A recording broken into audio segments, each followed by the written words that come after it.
And so today we're here to check out one of the newest characters in Bleach Brave Souls. This time, the head captain himself, Yamamoto, from 1,000 years ago. The man who single-handedly took down Yuha. I must say, it's really cool seeing this character's model in game. The character model itself makes me want to max transcend him, and we are almost there. We have him special with level 4 out of 5, so keep that in mind. In this video, we're going to demonstrate him at 2 different potential levels. The first half of the video, we're going to try him out at 1 out of 5, only 500 additional attack, and for the second half of the video, we're going to try him out with 1,000 additional stamina, 300 additional defense, and also 1,000 additional focus, because when it comes to brave battles, dupes do kind of matter. At the end of the day, how good a character can be, if the character has the dupe advantage, they're most likely going to win their fight. And that's important to know, especially with this particular character. I do think he's potentially number 1, number 2 best brave battle characters in this mode, but he isn't as dominant as I initially thought he would be. And that's a good thing. There are already characters in the game that kind of counter him to a certain extent, or can also deal with him and not struggle all too much. And that mainly comes down to his affiliation. As a captain himself, there's a lot of characters in the game that do more damage to him. Even himself, because he also does have 2 killers, no affiliation and also captain. So while it's true a lot of characters in this meta can do damage to him, he can also do damage back to them because he does have captain killer. Alongside that, since he was given a second killer, he also does have no affiliation, and that's more so strictly designed for Yuha. And I kind of like the idea of that Yamamoto from 1,000 years ago is literally the direct counter to Yuha. But remember, Yuha himself does have captain killer, he is a hard character, so they're both doing damage to each other, and in a way, they're both counters to each other. Having said that though, quickly breaking down the character, he has a 20% DR soul trait, one of the best soul traits in the entire game for this particular mode. He is immune to paralysis. Again, he's designed to counter Yuha. Yuha can inflict paralysis, so being immune to that's actually really good. When it comes to the damage output, the character has flurry +2. For the first 10 seconds, he has an additional flurry +1, so overall flurry +3, and every time an ally or an enemy is KO'd, you then get an additional 20% normal attack damage. So he does have the highest damage potential in this mode, whether that's at the start for the first 10 seconds, or if the match lingers on, the more enemies or allies get defeated, the stronger he also gets. He can prevent last ditch, he can go for invincibility, while also having invincibility himself. But one of the cooler things about this character is that he does actually guarantee to inflict status augments against heart no affiliation enemies, aka Yuha. And that's important to know, because in this case, his status augments include Lacerate and also Burn. 2 damage over time status augments that will be chipping away his HP by quite a lot, but Lacerate also stops Yuha from using his boost. Now, Yuha's an amazing brave battle character, still to this day. In a way, he's actually Yamamoto's best friend. Both of them in the same team is a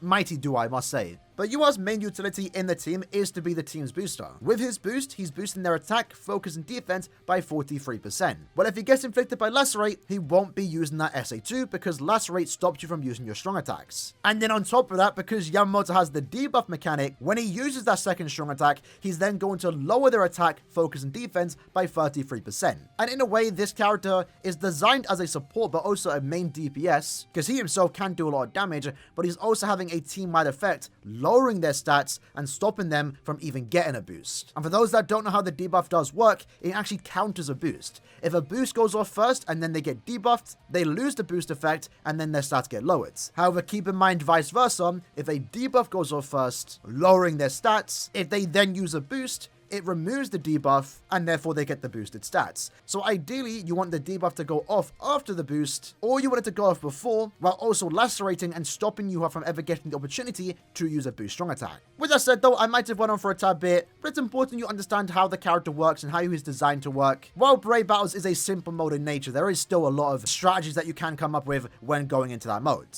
And this character, while he is clearly just designed to be a massive powerhouse stat beater, he is also quite the technical character too. Now, when it comes to the run itself, this is the team that we are going to be using today. It's a pretty decent team. Is it going to be my main team? Probably not. I'm also interested in using this team. I just like the characters. But I don't like showcasing Brave Battle characters with an SP character, because that character usually takes up all the spotlight. So just to make it simple for ourselves, this is the team we are going with. For those wondering, this is the build that we are using on Ishin, wooden swords, golden chappy, and just a bunch of DR links. He is special move level 2 out of 5, so 500 additional attack and 1000 additional focus, with dodge and also a pierce barrier with his bonus abilities. For Yuha, very similar setup when it comes to the accessories and of course also links. He's 1 out of 5, so 500 additional attack, once more has dodge and of course also pierce barrier. And then last but not least, we have Yamamoto. Very similar setup when it comes to the accessories and of course also links. And for the time being, he only has 500 attack with low stamina damage and also damage to lacerated enemies. You could go with dodge instead, but since he guarantees to inflict lacerate,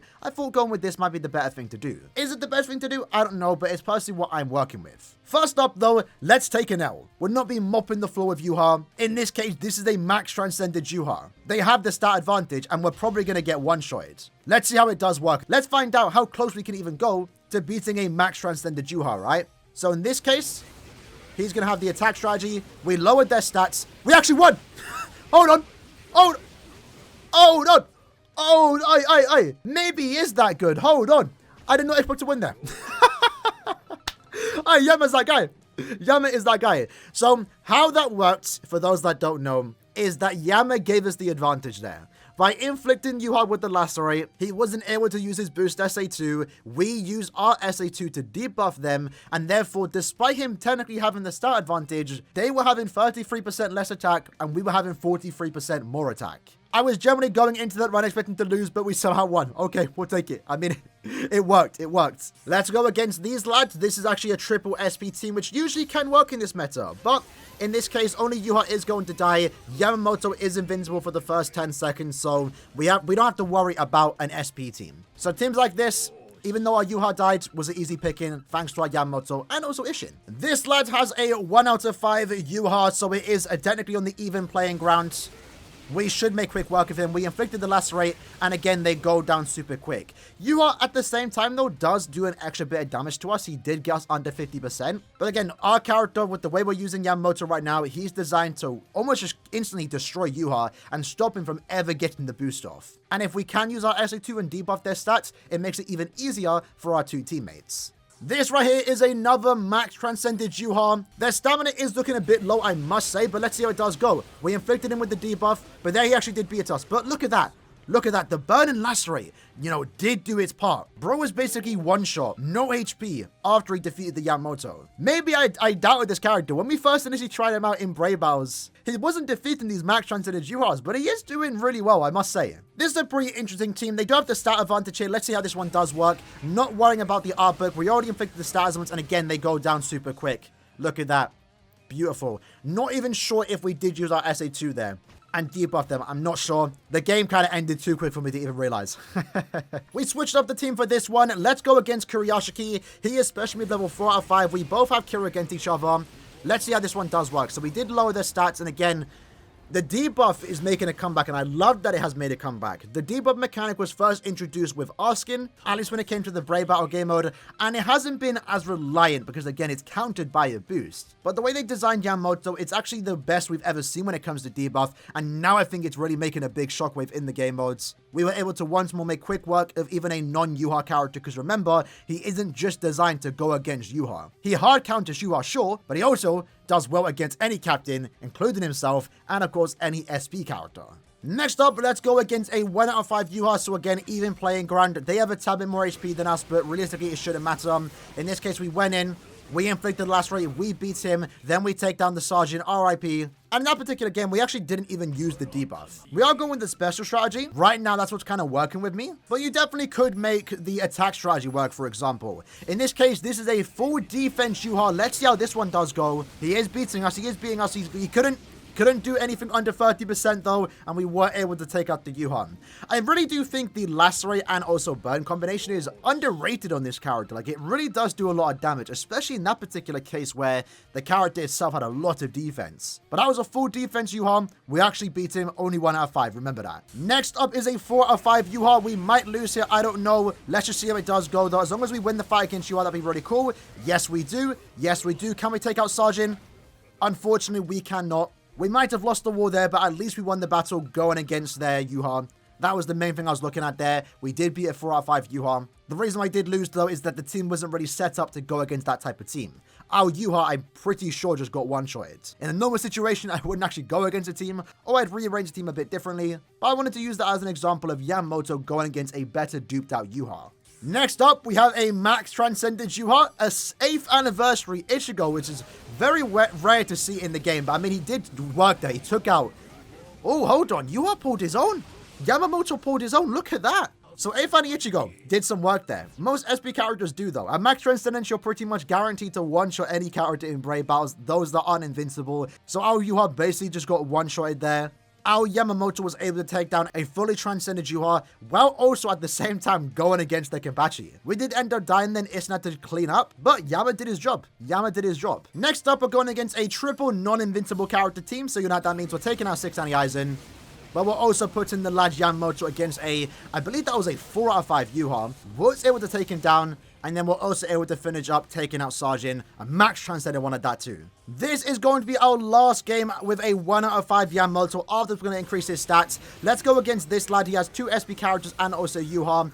And yeah, this team had no chance with 2 invincible characters. We made quick work of them.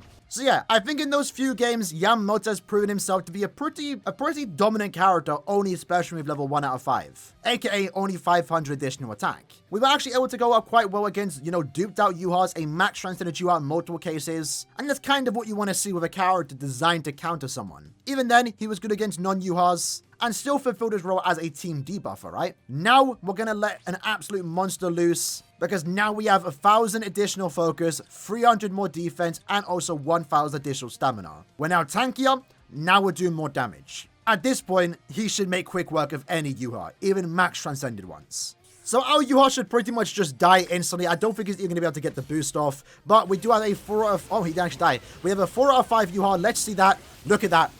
Look at that. Man got just 2 hit. Just 2 hit. Absolutely insane. We didn't even get under 50% stamina. I kind of want to go for a max transcended Yuha, but I don't think I even need to. So in this case, I believe our Yuha didn't even die. Okay, we'll take it.